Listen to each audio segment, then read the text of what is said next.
belakang kurikulum 1964.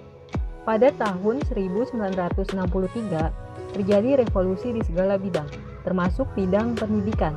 Oleh karena itu, disusunlah rencana pendidikan dalam rangka untuk pembinaan bangsa Indonesia, agar bangsa Indonesia mempunyai cita-cita, sifat-sifat, serta kepribadian yang menggambarkan manusia yang merdeka. Pada tahun 1964 terjadi perubahan kurikulum. Pendidikan ideologi yang difokuskan pada Manipolusdek, Nasakom, dan semangat revolusi. Mata pelajaran kewarganegaraan yang meliputi materi sejarah, ilmu bumi, dan kewarganegaraan menjadi penting untuk mengembangkan pendidikan ideologi dan dimasukkan dalam struktur kurikulum dengan nama perkembangan moral. Pengertian kurikulum 1964. Kurikulum 1964 merupakan pembelajaran yang memfokuskan pada penguasaan ilmu pengetahuan, sehingga yang menjadi ciri dari kurikulum ini, pembelajaran dipusatkan pada program Pancawardhana, yaitu pengembangan moral, kecerdasan, emosional, keterampilan, dan jasmani. Konsekuensi Pancawardhana dalam dunia pendidikan sangat jelas. Kurikulum harus diarahkan untuk mengembangkan kualitas yang dinyatakan dalam Pancawardhana dalam semangat Manipolusdek. Karakteristik kurikulum 1964. Yang pertama, pembentukan kebiasaan-kebiasaan serta sifat-sifat yang ada dalam nilai-nilai Pancasila.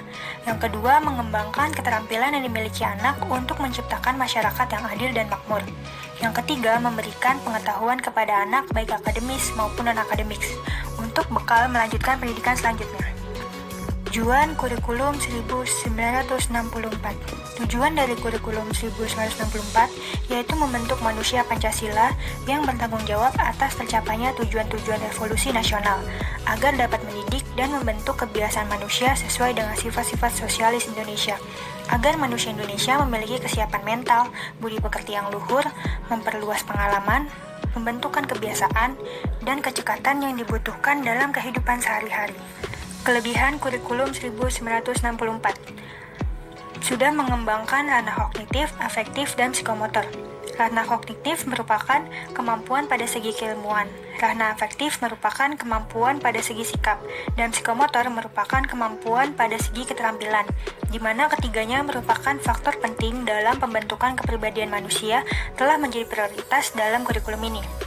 Selanjutnya, kelebihan kurikulum 1964 yaitu mengupayakan pengembangan potensi peserta didik sebagai pangkal dari kemampuan seseorang untuk melakukan tindak lanjut dengan segala kreativitas dan inovasi. Maka dengan kurikulum ini telah menganggap setiap manusia memiliki potensi yang berbeda-beda. Pendidik bersifat praktis, sehingga pembelajaran di sekolah akan memiliki kegunaan dalam kehidupan peserta didik. Kekurangan dari kurikulum 1964 yaitu kurikulum ini dipergunakan hanya pada tingkat sekolah dasar dan belum mencangkup sekolah lanjutan dan perguruan tinggi. Dalam perjalanannya, kurikulum ini terganggu oleh adanya Manipolusdek yang mengarahkan pendidikan Indonesia untuk pembentukan manusia sosialis Indonesia dengan menomorduakan kehidupan pribadi. Lalu terkesan masih diwarnai oleh kepentingan-kepentingan tertentu yang cenderung mengakomodir sistem-sistem yang belum berjalan dengan jiwa UUD 1945. Karena pendidikan diwarnai oleh kepentingan-kepentingan kelompok, menjadikan kurikulum ini dimaknai sebagai alat untuk membantu kepentingan tertentu, kurikulum ini belum integratif terhadap pengembangan budaya dan pengembangan persatuan dan kesatuan nasional. Kurikulum ini belum terkikis dari upaya-upaya melestarikan tujuan penjajah yang jika dibandingkan dengan cita-cita kemerdekaan sudah tidak relevan lagi. Kurikulum ini berjalan ketika Indonesia masih dalam keadaan labil. Analisis kurikulum 1964. Kurikulum pendidikan 1964 usai tahun 1952, menjelang tahun 1964, pemerintah kembali menyempurnakan sistem kurikulum pendidikan di Indonesia. Di penghujung era Presiden Soekarno, muncul Rencana Pendidikan 1964 atau Kurikulum 1964. Kurikulum kali ini diberi nama dengan Rencana Pendidikan 1964. Isu yang berkembang pada Rencana Pendidikan 1964 adalah konsep pembelajaran yang bersifat aktif, kreatif, dan produktif. Pada masa ini, memang kebutuhan peserta didik akan ilmu pengetahuan lebih diperhatikan, dan satuan mata pelajaran lebih dirincikan. Namun, dalam kurikulum ini, siswa masih diposisikan sebagai objek karena guru menjadi subjek sentral dalam pentransferan ilmu pengetahuan. Guru yang menentukan apa saja yang akan diperoleh siswa di kelas, dan guru pula yang menentukan standar-standar keberhasilan siswa dalam proses pendidikan. Nah, selanjutnya ada aspek kurikulum 1964. Yang pertama itu perkembangan moral, bertujuan untuk memberikan kemampuan siswa sebagai makhluk Tuhan, anggota masyarakat, warga negara, dan warga dunia.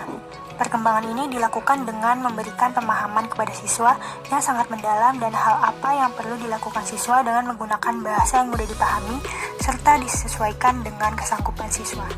Kedua, perkembangan kecerdasan, bertujuan agar siswa menjadi manusia yang cerdas dan sanggup menyelesaikan permasalahan hidup sehari-hari, memahami tugas dan kewajiban baik terhadap sesama manusia, masyarakat, dan bangsa.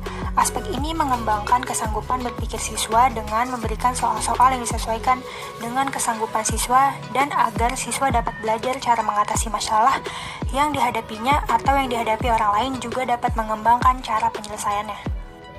Ketiga, perkembangan emosional artistik, yaitu bertujuan untuk mengembangkan perasaan siswa. Siswa dapat memiliki rasa keindahan lahir dan batin, dapat belajar membedakan antara indah dan kurang indah, baik dan kurang baik. Perasaan keindahan diperhalus melalui ekspresi, cerita, dan nyanyian yang menggambarkan perbuatan yang membentuk perasaan. Keindahan lahir dan batin yang saling mempengaruhi, sehingga siswa dapat menikmati, menghargai, dan menggunakannya untuk memperoleh kepuasan batin. Keempat, perkembangan keprigelan tangan atau keterampilan tangan, bertujuan untuk mengembangkan motorik halus siswa melalui hasil karya tangan siswa dalam membuat sesuatu, sehingga siswa menjadi terampil. Aspek ini diharapkan dapat mengembangkan nilai-nilai ketelitian, kerajinan, ketekunan, rasa tanggung jawab, rasa keindahan, rasa sosial, rasa cinta, kasih sayang, dan daya fantasi. Siswa juga diajarkan cara menghemat bahan dan menghemat waktu dalam pembuatan karyanya, serta siswa diajarkan rasa menghargai karya sendiri dan karya orang lain sesuai dengan kesanggupannya. Yang kelima, perkembangan jasmani, yaitu bertujuan untuk memperkenalkan dan menanamkan kepada siswa hidup bersih dan sehat. Aspek ini mengajarkan siswa cara memelihara tubuh agar tetap sehat, mencegah penyakit, menanamkan manfaat hidup sehat, dan memberikan contoh hidup yang tidak sehat agar mengakibatkan dampak negatif pada tubuh. Rencana program kegiatan kurikulum 1964, yaitu ada penyelenggaraan pendidikan yang terdiri dari 1. Sistem penyajian. Penyelenggaraan pendidikan harus memperhatikan bahwa siswa pada prinsipnya belajar dengan bermain, dan guru sebagai pendidik perlu merencanakan serta memilihkan permainan yang dapat membantu kegiatan belajar siswa berdasarkan hasil observasi yang telah diamati. Yang kedua, bentuk pengelompokan dan lama pendidikan. Bentuk pengelompokan berdasarkan usia siswa, yaitu kelas TK untuk siswa berusia 5 tahun. Yang ketiga, rencana kegiatan. Rencana kegiatan kurikulum 1964 disebut dengan perencanaan permainan sehari-hari. Rencana harian yang disusun guru ditulis di papan tulis dan setiap hari diganti. Rencana kegiatan ini bersifat luas dan fleksibel, sehingga kegiatan dapat dilakukan di dalam kelas maupun di luar kelas. Untuk kegiatan di dalam kelas, guru mempersiapkan sudut-sudut tetap seperti sudut membangun, sudut perpustakaan, sudut boneka, sudut keluarga. Guru mempersiapkan meja, kursi, atau tikar untuk siswa berkreasi. Untuk di luar kelas, guru mempersiapkan berbagai macam bahan yang sekiranya dapat membantu proses belajar siswa. Nah, yang keempat, penilaian. Pelaksanaan penilaian dilakukan oleh guru selama menjalankan kegiatan melalui kegiatan mengawasi, membantu siswa ketika membutuhkan bantuan melalui penjelasan individu maupun kelompok, mengobservasi keadaan siswa mulai dari perkembangan siswa, serta hal-hal yang perlu diperhatikan pada hari-hari selanjutnya.